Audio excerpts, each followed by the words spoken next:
So it's the late 2000s, and I am working an unreasonably busy lunch shift on the patio of a very fancy Chinese restaurant on Sunset Strip. I'm not going to name any names, but let's just say it's a type of place where you could definitely see Lisa Rinna throwing a glass of wine on somebody. Out of the corner of my eye, I see that the hostess has just double sat me, a one top, on the patio.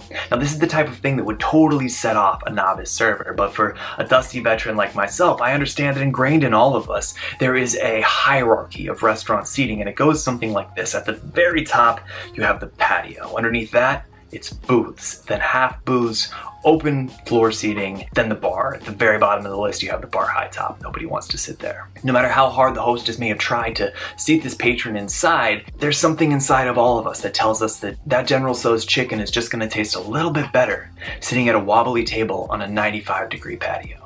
In situations like this, I typically greet the one top first. People eating alone mean business. They don't want to chit chat. And I can usually wrap the whole dining experience up in as little as 4 interactions. Greet and take their order. 2, drop the food. 3, table touch. Hey, is everything okay here? And 4, drop the bill. I can turn a one top about 3 times as fast as I can turn a 4 top. But when I get to the table, I realize that our new lunch patron is none other than that 70s show heartthrob.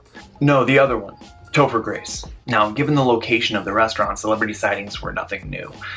They were a daily occurrence, in fact, and I wasn't particularly awestruck, especially considering that he was mostly famous for not being Ashton Kutcher. But when I got to the table, he told me that he had heard that we were famous for something, and he couldn't remember the dish. To which, I replied, "Oh, the Chinese chicken salad. It's like crack for rich white women." Now, at the time, it just seemed like some funny but edgy shit I could say to let Toph know that, like, I'm in a hurry, but also that I'm kind of funny. And the bigger implications of that statement didn't really sink in. Let's unpack it for a minute. There was never a Chinese chicken salad epidemic that plagued the suburbs. No one ever overdosed or was murdered as a result of Chinese chicken salad. Rich white women never sold Chinese chicken salad as their only means of climbing up out of poverty because systemic racism and segregation had left the suburbs complete economic vacuums for upward mobility. There weren't racist 100-to-1 sentencing disparities and mandatory minimums that led to mass incarcerations of white women that we are still suffering from to this day for selling or possessing the wrong combination of iceberg lettuce, fried wonton strips, shredded chicken, toasted almonds, and a refreshing ginger vinaigrette.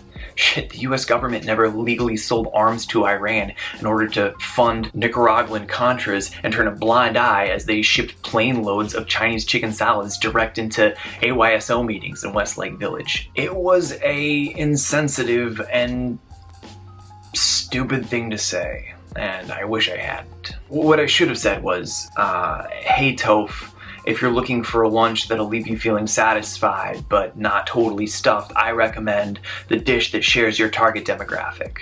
Anyways, Toph let me off the hook on this one, and he raised the shucksiest eyebrow you've ever seen and said, "I'll take 1 Chinese chicken salad, please." Totally cleaned his plate. And let the record stand that he did come back twice that week for the Chinese chicken salad.